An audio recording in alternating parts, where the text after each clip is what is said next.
this video, I'll be giving you the best guide to the main Easter egg on the brand new Black Ops 6 Zombies map, the Tomb. Completion of the Easter egg will reward you with the X91 Ice Pike blueprint for the Ice Staff, 5,000 XP in both the early and standard versions of the Tomb's calling cards. Before you can do anything for the main Easter egg, you'll have to access Pack-a-Punch from the Dark Ether Nexus. This is super easy, just follow the on-screen indicator to the bottom of the tomb, place the amulet down on the pedestal, and then go into the portal. For this next step, I'm not 100% sure if you have to do this, but I would do it just to be safe. Go to the back right corner of the Dark Ether Nexus and look out towards the boss fight arena, and you'll hear Archibald speak to you.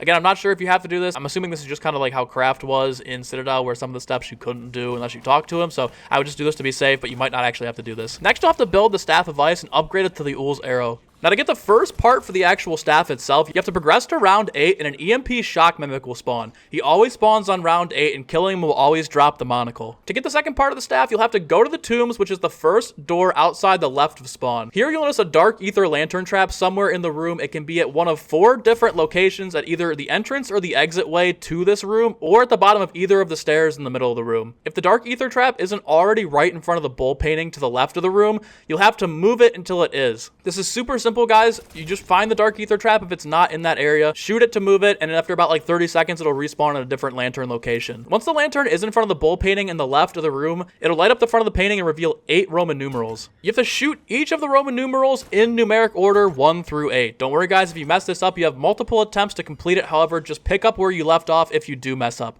So for example, if you shoot 1 and 2 properly but mess up on 3, just look for the 3rd Roman numeral and start from there. If you do somehow mess up more than 3 times, the symbols will move to another location in the catacombs. However, that second location is the area for the next piece of the staff, which I'll show you in just a second. Go over there, complete the next step for the next part of the ice staff, and then come back and finish this one up. After you shoot them in the correct order, a 6-part lockdown will begin. If you're able to survive the lockdown, the actual staff part itself will spawn from the bull painting on the wall that you can now pick up. To get the last part for the ice staff, you'll have to repeat the same exact step, except this time you'll be in the Neolithic catacombs directly to the left of the crafting table. Once again, look around the catacombs and shoot the dark ether lanterns until it respawns in the room with the painting. This time there'll be 10 Roman numerals instead of 8, but again, just shoot them in numeric order to complete it. Once again, another lockdown will begin, and upon completion, the staff head will spawn out of the painting on the wall where you shot the Roman numerals. After you have all 3 parts for the staff, head to the Dark Ether Nexus and at the very top of the mound, interact with the Broken Monument. This will place all the parts for the staff down, and you'll have to defend it as you fight a 1-minute lockdown, and you must protect the staffs from the incoming horde. This is actually really tough, so make sure you have at least a decent weapon and some perks to hold out here. If you're able to successfully complete this, you'll be able to pick up and wield the ice staff.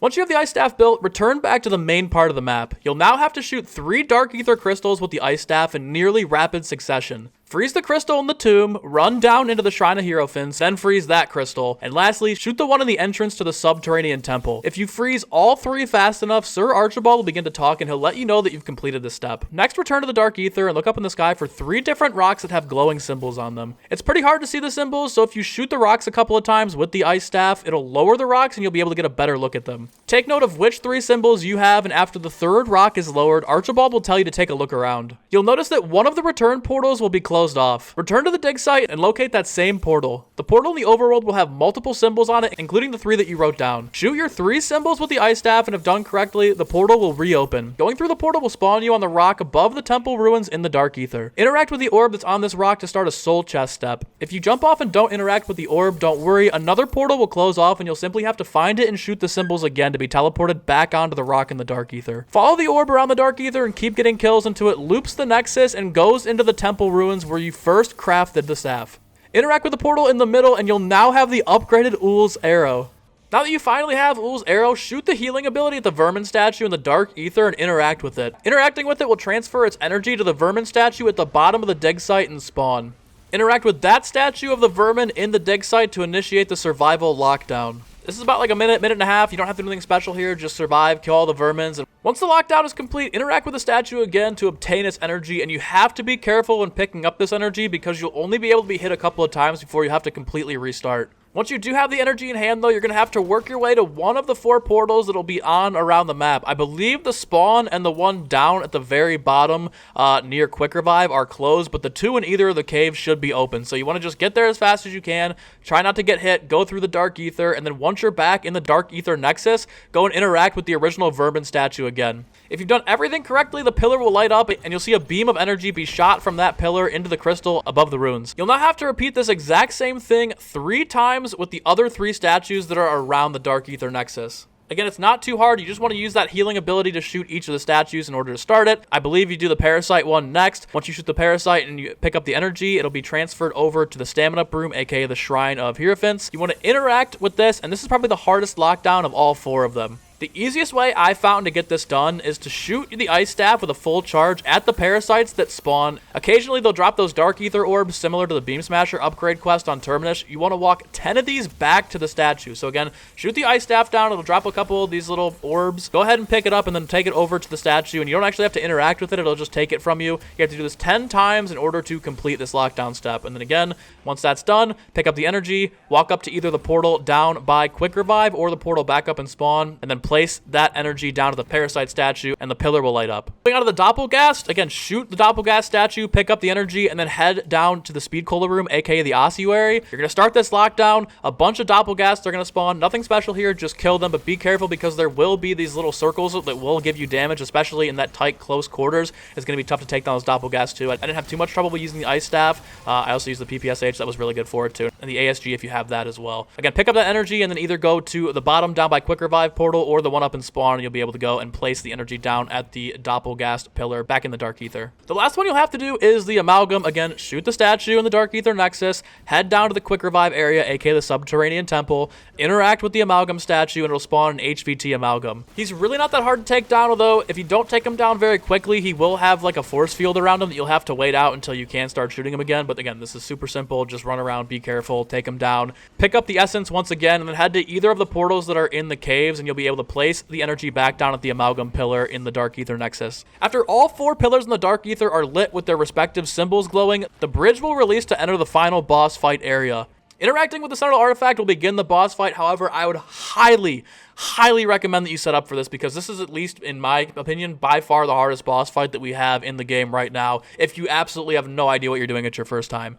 I would highly recommend bringing in Idolize, Free Fire, Timeout. If you don't want to run those or you don't have any, maybe like even Perkaholic, man, in case you go down. I went down even when I knew what I was doing. It was a tough-ass boss fight. Highly recommend getting Triple Pap, Legendary Rarity, Triple Armor, Mutant Injection, and Casimir Grenades because this is going to be extremely tough. The weapon I was able to beat this with quickly, though, was the ASG shotgun. I would highly recommend using the ASG and nothing else because it made it really easy to do. Still quite a struggle, but it was much easier to do than any other gun in the game that we had tried with before. So the first couple phases of the boss fight, the artifact is strictly a bullet sponge. You just have to wait until the artifact is not orange, and then when it's blue and it's shooting an orb towards one of the pillars around the boss fight arena, shoot it where the base of the artifact and the top mirror part connects, and you'll see these little hit markers. It won't do any damage to its health bar right away, but keep chipping away with it. Eventually it'll break and you'll be good to go. Now, as you continue on here, the artifact will split into multiple chunks. This is where it gets pretty tough because it will stun you. It'll spin constantly around the boss fight arena, go up and down, so you have to constantly be jumping levels and paying attention to where the artifact is shooting its beam so that you don't get hit by them, because if you don't have any sort of jug or even quick revive or say you take it down, those will insta-hit you and you really have to be careful there. Again, for the first couple phases, you'll just kind of repeat the same thing where you just have to be very cognizant of where the artifact is spinning and shooting its lasers. Every time it turns blue, run down there. If you have an Ether Shroud or a Casimir, throw it down and shoot the middle of the artifact in order to really damage it. After a few chunks of health are gone, the artifact will start to attach itself to boss zombies in the arena, and you'll see the artifact around the neck of these bosses, and they'll be glowing orange. You have to kill the bosses with the orangish, reddish, glowing artifact around its neck to drop the artifact that you can now damage just like you did in the original phases.